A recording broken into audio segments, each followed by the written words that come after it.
Kini sa Genesis chapter 3, ang naitabo ani mauni ang pagpakasala sa tao. Sa English pa ni the fall of man. Katong chapter 1 mo man toy paghimo sa Ginoo sa tibok kalibutan o tanang mga butang diha, gibuhat po niyang tao. Pagka chapter 2 nag-enjoy ang tao kauban sa Ginoo ug sa tanang gibuhat. Kining chapter 3 sa Genesis, mao na ni ron ang tao nakasala na. Paunsa ni nagsugot diri sa verse 1. Tungod kay nahihalas dito nga maro, usa ka maro nga nilalang, siya ang pinakamaro kaysa ubang mga animals dito. Unya ni adto siya ni Eva, siya mismo mo ni atong Eva ha. Ug unya ni istorya dito, musta mo? Ang inani istorya nga kumusta ng pagkaon diha?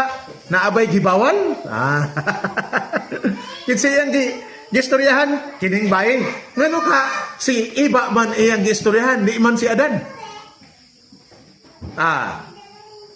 Kining laki manggod, lisod kayo istoryahan, lisod kayo patuuhon, di ba?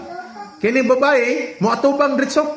Kining pagkamarites anang mababae mo hinungdan, dali kayo mo entertain ug unsay mga intriga. So ang nitabo ron, naka-istoryahan na gyud sila. Dapat dili sila mag-istoryahan kay halas gud to. Pero nagkikistorya yun ang bahay. Dito nagsugod nga nakasala ang mga tao kay ang bahay nakikistorya man.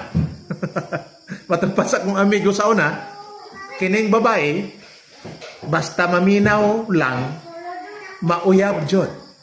Matod pa niya, kining babae, bisan pag di na siya ganahan nimo, inig panguyab, basta maminaw lang siya sa istorya, mauyab jud.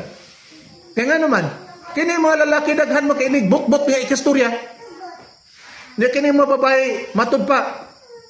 Sumbunganan man kunindis mga bot-bot. So kami mga lalaki sa una, inani rapod among gibuhat. Istorya daghan. So ako na mutbutha pero kung mga kauban maugro ilang sekreto. Na once nga ang babae magsugod nagpaminaw, nakana na. Nahimo na siyang sumbunganan sa mga bot-bot. So karon mao po ni nahitabo. Wala day ta kabalo nga kini mo experience ani amo ang pagpangulitaw sa una nga mistorya mis among mga kuan nga nagsugod mis hala pasikat hala pamutbot. Recorded din sa Bible. Ang halas nakiistorya sa babae. Crafty kay ang halas, maro kay siya. Nag-open siya topic nga kumusta na mo diri sa inyong pagkaon na bay bawal and then iyan babae okay kaon ra ba pakaon ra man bidiri tanan makakaon mi tanan pero naalagi isa nga dili may pwede mo kaon ka ng naa diha